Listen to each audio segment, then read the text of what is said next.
In the vast galaxy of cartoons, few figures prove as thunderously insatiable as Richard Watterson, the bubblegum pink father of Elmore's most chaotically lovable family. His appetite, already an oral legend, pounds like a war drum from the very first second he appears on screen, and his belly, an unmapped territory, rises like a living monument to unbridled gluttony.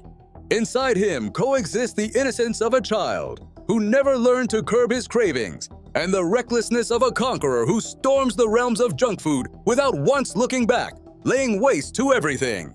But what if we told you that behind his hunger lies something far deeper and way more disturbing? Stick around to the end, because the twist will blow your mind. Every whistle of the kettle, every aroma drifting out of the kitchen, every tiny crinkle of a candy wrapper becomes for Richard a bugle that proclaims, "Charge!" His tale is that of a perpetual pilgrim who never finds rest because the finish line is always one bite farther away. Of a tragic hero whose Achilles heel is not an arrow, but any food that can promise a second of pleasure on his tongue. Today we unearth, with the solemnity of archaeologists of excess, the most delirious passages of that endless campaign. And we shall do so without respite, recounting, with over-the-top drama, how his jaws have become the crater of a volcano, knowing no satiety, how each banquet has left scars of sauce, crumbs, and wrappers in the very fabric of reality itself, and how, despite the risk to his own existence, he continues surfing waves of fries, burgers, and molten cheese as though it were his inexorable destiny. One morning so laden with emotional storm clouds that even the birds seemed on the verge of calling a strike, the Wattersons chose to combat misfortune by summoning the circular oracle of pizza. Nicole, her brow furrowed like a marble statue hardened by rage, refused to pick up the phone because anger pulsed through her veins. Anais yawned in sheer boredom. Darwin splashed in an imaginary bucket of childhood anxiety. Then, in a cruel twist of irony, the task of contacting the temple of dough and cheese fell to Richard. From the first ring, it was clear that temptation had opened an abyss at his feet. A family one, but divided into fifths, he boomed with a trembling voice, and tattoo on each fraction a concept of culinary hedonism. Classic margarita, compassionate vegetarian, briny surf, caveman turf, and an inferno of extra meat. And by the gods, include a toy. The operator, a poor mortal without armor, tried to object with reason. "Sir, we don't provide toys." But Richard, half offended and half herald of whim, repeated the demand as if invoking a higher law. Shortly before, and this worsened the blasphemy, Larry, guardian of Joyful Burger, had dared refuse him service after warning that the roaming stomach had already demolished 12,000 calories, a figure capable of melting any nutritionist's logic, and that, according to Larry, could only be purged if Richard literally burned like a human torch. Far from withdrawing humbly, our Colossus decided that every denial would be punished with a macabre celebration. Ice cream chugged in gulps, ketchup streams sucked like forbidden nectar, and mustard licked with predator frenzy. Thus the prelude to his legend was forged, proof that when the universe closes the door of moderation, he blows out the windows and hurls himself at the banquet table with the ferocity of a comet seeking collision. What truly launched his reputation to the borders of culinary mythology was the apotheosis in which, deprived of his usual ration, he resolved to become the Prometheus of greasy cuisine and invented the Schnuzzelwurst, a tubular aberration where meats of dubious pedigree, oceans of semi-melted cheese, cascades of crispy bacon, and bread layers slathered in lard clustered endlessly. The ritual, executed on the countertop like arcane alchemy, included cries of invocation, "By the power of cheese! By the glory of bacon!" and culminated in a result so macabre that Anais, being rational, sweated butter in reflex that would have horrified any physician. More than 3,400 calories twisted into a spiral, bathed in the fluorescent kitchen light, awaited their creator. Yet the drama did not end there. Faithful to his devouring patriarch instinct, Richard refused to split that infernal creature for his heirs, and with the arrogance of an emperor distributing crowns, announced he would make 5 identical replicas, one for each family member, because greatness, in his philosophy, is not shared in slices, but served whole. The Schnuzzelwurst, living grease, became not only food, but biochemical threat. a dark meteor of cholesterol that could stagger an adult elephant's health, and yet was greeted by Richard with open arms, as if meeting a long-lost greasy friend. Apparently tired of watching his reflection tremble under the weight of binges, Richard proclaimed a personal revolution. "I'm going on a diet," an exclamation that echoed off the walls with the skepticism of a bad joke. Indeed, the scene that followed might have been penned by a writer of black comedy. In his shopping cart lay timid green salads beside mountains of diet-friendly desserts, guilt-free pancakes, fit shakes, and hyper-protein bars tasting of sugary charcoal. Each dish represented a distinct nutritional school: keto, paleo, high protein, occasionally vegan, as though Richard had decided to embrace every trend and none at once so as not to forfeit anything. The fervor lasted barely longer than it takes the moon to make 1.5 turns. Come midnight, the Titan raided the pantry with a thief's stealth and began an orgy of clandestine chewing. By sunrise, the scale registered new peaks, and in every corner of the home appeared proof of his double life: a chocolate bar behind the TV remote, chips between toilet paper rolls, ice cream hidden inside an empty banana peel. Thus his diet proved a mirage, a wobbling punching toy that toppled each time hunger bared its claws. Gumball and Darwin, eyes painted with distress, imposed martial law in the kitchen. Richard, however, broke every lock with the flair of an escape artist, emerging from the fridge shelves, lips shining with mayonnaise, demonstrating that no door can hold when will falters and the stomach roars like an engine out of control. Frustrated, the children resorted to a plan blending mercy with pedagogical cruelty, tricking him with food promises placed at the far end of grueling exercise circuits, a donkey chasing a carrot. What followed was a sports film montage playing to a carnival of grease, spurred on by visions of burgers hanging like guiding stars. Richard ran further than ever before, lifted improvised weights with zeal, jumped rope until the house's foundations throbbed. A miracle occurred. Muscles blossomed beneath his pink skin, and for a fleeting instant, it seemed the statue of the glutton had morphed into a suburban Hercules. Woe to the neighborhood! With newfound physique, Richard stalked avenues like an arrogant titan, hoisting cars to impress pedestrians, snapping street signs like twigs, terrorizing anyone daring to hold a bag of fries without invitation. Yet the jungle of desires always demands tribute, and the umbilical cord tying him to food proved tougher than any workout. One afternoon, the distant aroma of a pizzeria summoned his true nature. Vision clouded, abdomen growled, and his steel will melted like cheese on a grill. Penitent, he embraced his kids with tomato sauce tears and begged to atone. Atonement, predictably, meant another culinary tour. Pizza, Mexican, Chinese, burritos, ice cream, toasted tacos, burgers, an endless parade. His pledge of restraint died before the first pizza box hit the table. The universe, mocking, prepared a subtler test. A rumor of a secret item, a sacred burger grail whose name none knew, and that could only be obtained by pronouncing it at Joyful Burger's counter. Gumball's whisper made Richard's ear vibrate like a satellite dish. A second later, the Colossus was smashing through walls, gardens, and hedges, sprinting malward with prophetic urgency. Thus began the Phantom Menu Odyssey, visiting every Joyful Burger in Elmore and culminating in Larry's literal capture, bound beneath interrogation lamps, fit for noir. To break his silence, Richard staged villainous acts, forcing Bergie the mascot to swallow rival fare, threatening to deep-fry the poor bird's fingers like mozzarella sticks. Only after such torment did the quest reveal its final clause: devour a full combo meal in every franchise restaurant within an hour. Stopwatches sliced the air, and Richard, possessed by pseudo-religious fervor, demolished 22 combos.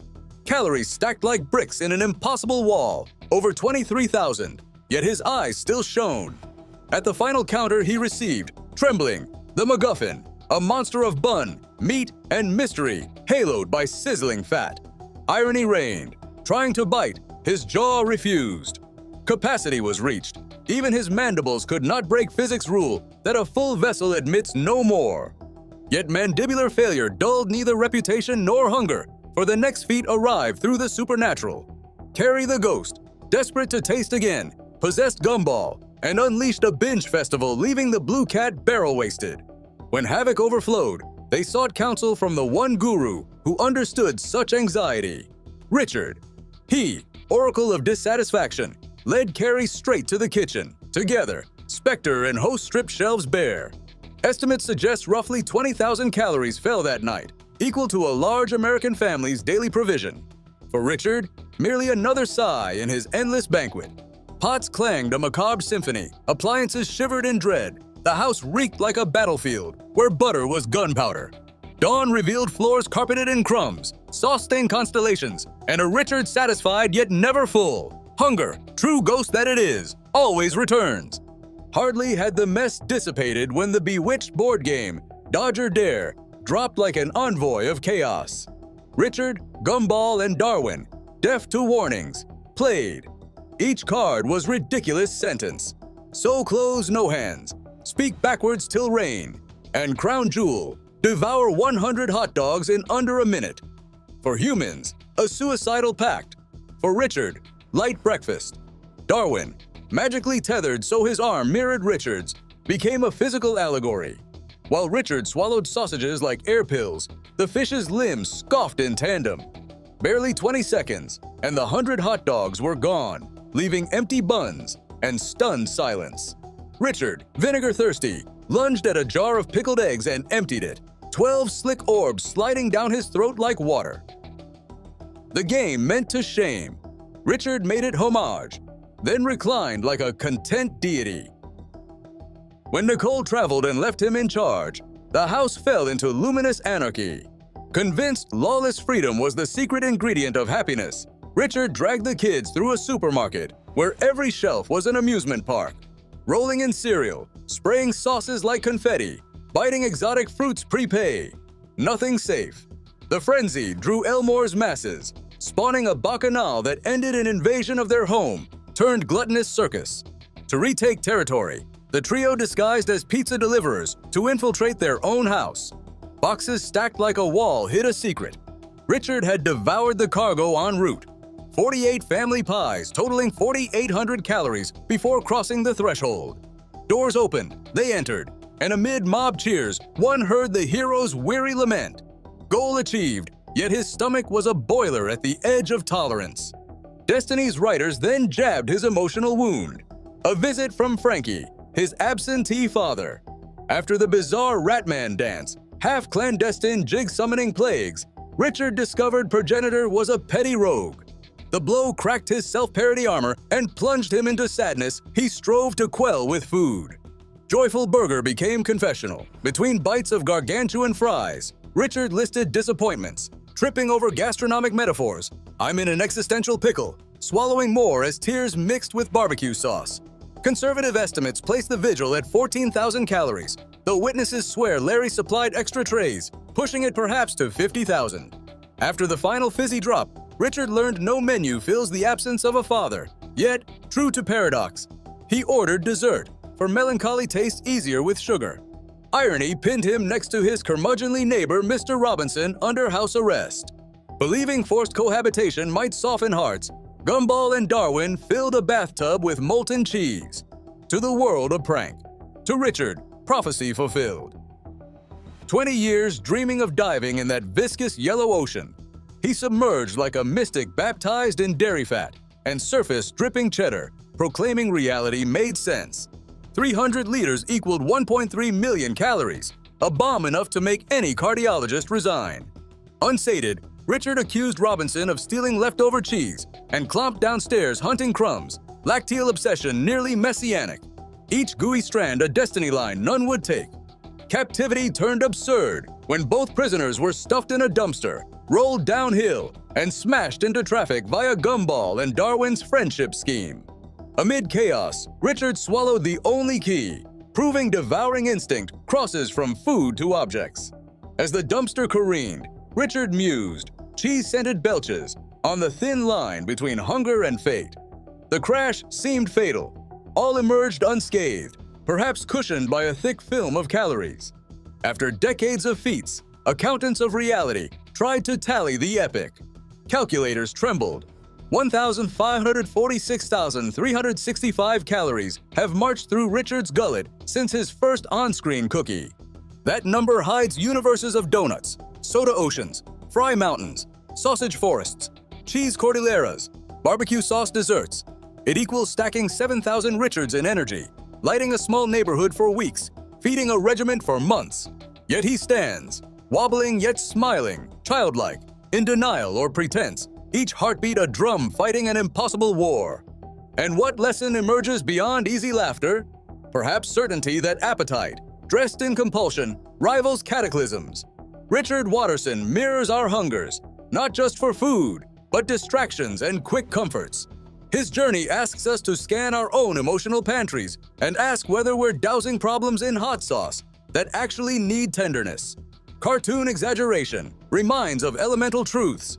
Moderation's a fragile compass.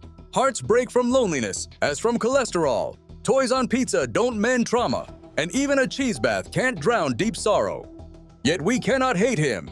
Richard is a child in a giant body, chasing the perfect flavor, that bite that might still the echo of something long lost. His legend is written in sauce, sketched in crumbs, signed with burps. The story stays open, for while fridges exist to raid, waiters to terrify, secret menus rumored, he will appear, eyes sparkling, fork raised. Chroniclers record with solemnity, do an emperor of cholesterol and whisper, half worry, half admiration, that his deeds defy arithmetic, medicine, metaphysics. Perhaps food gods watch, for Richard's shows will severed from reason, yet wedded to craving can move mountains, or swallow them. We, fascinated spectators, keep counting calories like shooting stars. Each flavor burst another verse in this greasy epic burning, with the undying glow of a fryer always lit. Thus closes this chapter, intent not on moralizing, but on narrating, dramatically and in lavish detail, the digestive adventures of Elmore's most famous glutton. No clock ends it, no scale captures the magnitude, only a horizon of plates multiplying like mirages. The future may bring strict diets, impossible surgeries, athletic redemptions. Yet, if we've learned one thing, it is that Richard Watterson is the immovable hero of his saga. He will fall, rise, brush off crumbs, and embark on the next culinary crusade with the same fervor. Perhaps one day, he will find the legendary bite that finally grants satiety. Perhaps that moment never comes, and his story remains paused between feast and feast. Meanwhile, this account, over 6,000 words penned under the sign of cheese, bacon, and caloric glory, stands as testimony. For as long as grills and ovens burn, and hearts beat to desire's frantic rhythm, a Richard Watterson will stride through the doorway toward another gastronomic adventure, out to prove that his stomach is, truly, a universe without borders.